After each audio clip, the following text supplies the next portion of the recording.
மத்தேயு, மார்க், லூக்கா நற்செய்திகளில் இடம்பெற்றிருக்கிற இயேசுவின் தோற்ற மாற்றம்தான் இன்றைய நாளில் நற்செய்தியாளர் லூக்காவினுடைய பார்வையில் நமக்கு கொடுக்கப்பட்டிருக்கிற இறைவார்த்தை பகுதியாகும். தன் சீடர்களை அழைத்து உருவாக்கி அவர்களை பணி வாழ்விற்கு அனுப்பி இயேசு கிறிஸ்து, நான் பாடுகள் படவும் இறக்கவும் உயிர்த்தளவு வேண்டும் என சொல்லி தன் பாடுகளை முதல் முறை அறிவிக்கிற பகுதிக்கு அடுத்தும், அவ்வண்ணமாய் நான் பாடுகளை அனுபவிக்க எருசலேமை நோக்கி பயணப்பட இருக்கிற அவருடைய பயணத்திற்கு முன்னதாகவும் அமைந்திருக்கிற பகுதிதான் இந்த இயேசுவின் தோற்ற மாற்ற பகுதியாகும். பொதுவாக இறை மனித சந்திப்பு நடைபெறுகிற மலை பின்னணியில் இந்த தோற்ற மாற்றம் நிகழ்கிறது. எந்த மலையில் இயேசு தோற்றம் மாறினார் என்பதை எந்த நற்செய்தியாளரும் வெளிப்படையாக குறிப்பிடவில்லை.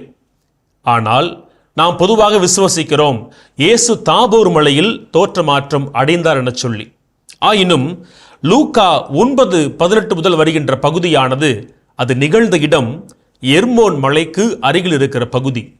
ஆக இயேசு கிறிஸ்து ஒருவேளை எர்மோன் பகுதியில் கூட தோற்ற மாற்றம் அடைந்திருக்கலாம் என்னும் கருத்தினையும் நாம் அவ்வளவு எளிதாக கடந்து சென்றுவிட முடியாது. எது எப்படியாயினும் இயேசு கிறிஸ்து தோற்றம் மாறினார் என்பதில் நமக்கு எந்த விதமான ஐயமும் இல்லை. அன்பர்களே, மத்தேயுவும் மார்க்கும் பதிவிடாத ஒரு நுணுக்கமான செய்தியை லூக்கா தன் நற்செய்தியிலே அவர் பதிவிடுகிறார்.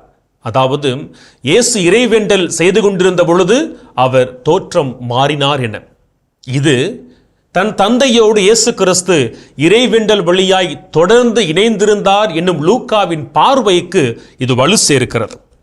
இயேசுவினுடைய முகத்தோற்றம் மாறி அவருடைய ஆடையும் வெண்மையாய் மின்னும்படி இருந்தது என்னும் செய்தி வெளிப்பாட்டு நூல்களான தானியேல் 7:9, திருவெளிப்பாடு 1:14 இறை வார்த்தைகளை அப்படியே பிரதிபலிக்கிறது. இயேசுவின் முகத்தோற்றம் என்பது முகப்பூச்சினை பூசிக்கொண்டோ அல்லது ஒப்பனை செய்து கொண்டோ நிகழ்ந்த ஒரு தோற்ற மாற்றம் அல்ல. மாறாக நற்செய்தி எழுதப்பட்டிருக்கிற கிரேக்கத்திலே இயேசுவினுடைய தோற்ற மாற்றத்தை குறிப்பதற்காய் பயன்படுத்தப்பட்டிருக்கிற சொல் எத்தேரோஸ். இந்த சொல்லினுடைய பொருள் என்ன? அதாவது ஒருவர் தன்னுடைய இயல்பிலும் தன்மையிலும் ஏற்படுகின்ற மாற்றத்தை அது குறிப்பிடுகிறது. ஆகவே இயேசு வெளிப்படையாக அல்ல, தன் இயல்பிலும் தன்மையிலும் ஏற்பட்ட மாற்றத்தை இங்கு நற்செய்தியாளர் குறிப்பிடுகிறார்.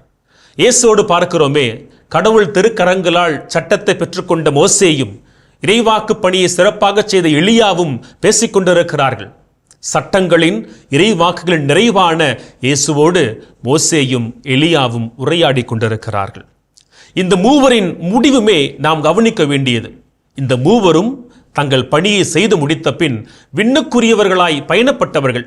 ஒருபுறம் மோசேயை பார்க்கிறோம், இறந்தார், கடவுள் அவரை அடக்கம் செய்கிறார், ஆனால் அவரின் கல்லறை எங்க இருக்கிறது நாம் அறியும். மறுபுறம் பார்க்கிறோம், சுழல் காற்றில் விண்ணுக்கு எலியா எடுத்துக்கொள்ளப்படுகிறார். இதுபோலத்தான் தன் பணியினை நிறைவு செய்து விண்ணுக்கு பயணப்பட இருக்கிறவராய் இயேசு இருக்கிறார். அவர்களின் உரையாடலில் நாம் கவனிக்க வேண்டிய அடிப்படையான பகுதி என்ன? மாட்சியுடன் தோன்றிய அவர்கள் எருசலேமில் நிறைவேற இருந்த அவருடைய இறப்பை குறித்து பேசிக் கொண்டிருந்தார்கள் என வாசிக்கிறோம். அவருடைய இறப்பை குறித்து என நான் தமிழ் வாசிக்கிறோமே, அதனுடைய கிரேக்க மூலச்சொல் தெயின் எக்ஸ்தோதோன் அவுது என்பதாகும். இந்த எக்ஸ்தோதோன் என்கின்ற கிரேக்க சொல் எக்ஸோடஸ் என்கிற சொல்லிலிருந்து வருகிறது. இதனுடைய அர்த்தம் என்ன?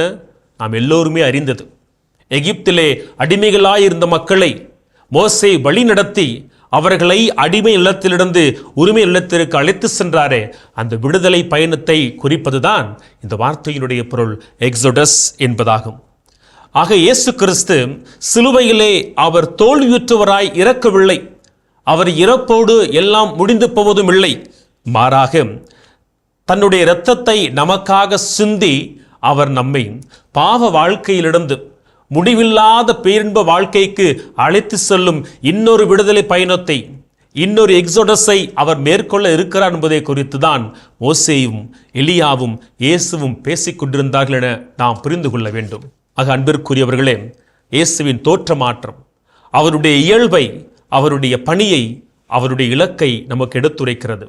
மோசேவுக்கு பின்னால் நம்பிக்கையோடு உரிமை இல்லத்தை நோக்கி பயணப்பட்ட மக்களைப் போல நாமும் பேரின்ப வாழ்விற்கு இயேசுவின் பின்னால் நம்பிக்கையோடு உடன் பயணிப்போம். அவர் நம்மை வழிநடத்துவார். இயேசுவுக்கே புகழ், இயேசுவுக்கே நன்றி. மரியே வாழ்க.